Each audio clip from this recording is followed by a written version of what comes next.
Nakatutok ngayon ang 28-year-old Leyte-born Filipino boxer na si Ira Villegas para sa kanyang susunod na kaharap, ang second seed sa women's 50kg division na si Romaisa Boalam ng Algeria sa magaganap na round of 16 ng 2024 Paris Olympics Women's Light Flyweight Boxing Match nitong darating na Biyernes. Noong Lunes lamang, naging magandang bungad para sa 2019 Southeast Asian Games bronze medalist ang kanyang Olympic debut nang talunin via unanimous decision sa round of 32 ang Moroccan boxer na si Yasmin Mottaki. Ayon kay 1996 Pinoy Olympian boxer at ngayon National Women's Boxing Team coach na si Reynaldo Galido, iibahin naman nila ngayon ang istilong gagamitin ni Villegas kontra sa Algerian opponent. Siyempre, kung ganun pa rin gagawin niya, medyo mahirapan kami doon sa suldang labanan. Kasi nga yung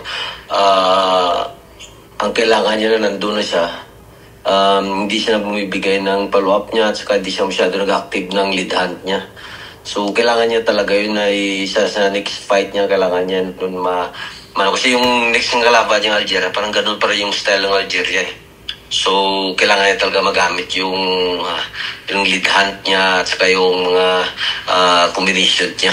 Walang oras na sasayangin si Villegas upang may pagpatuloy ang kanyang magandang momentum ngayong taon kasunod ng kanyang pagsungkit ng gintong medalya sa Women's 50kg Division ng 2024 Boxam Elite Tournament noong Pebrero sa Spain at ang maagang pagkuha ng ticket packet ng Olympics sa ginanap na Olympic Qualifying Tournament sa Italy noong Marso. Aminado man si Galido na hindi magiging madali ang laban kontra sa two-time African Championship titleist, malaki pa rin umano ang kumpiyansa nito kay Villegas na makukuha ang panalo kontra sa Algerian fighter.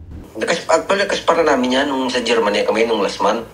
Kasi kasama rin namin yan sa training camp doon sa Germany at nakita naman namin na talagang malo rin siya pero sa tingin ko kaya ni Ira yan i-handle yung laro na to.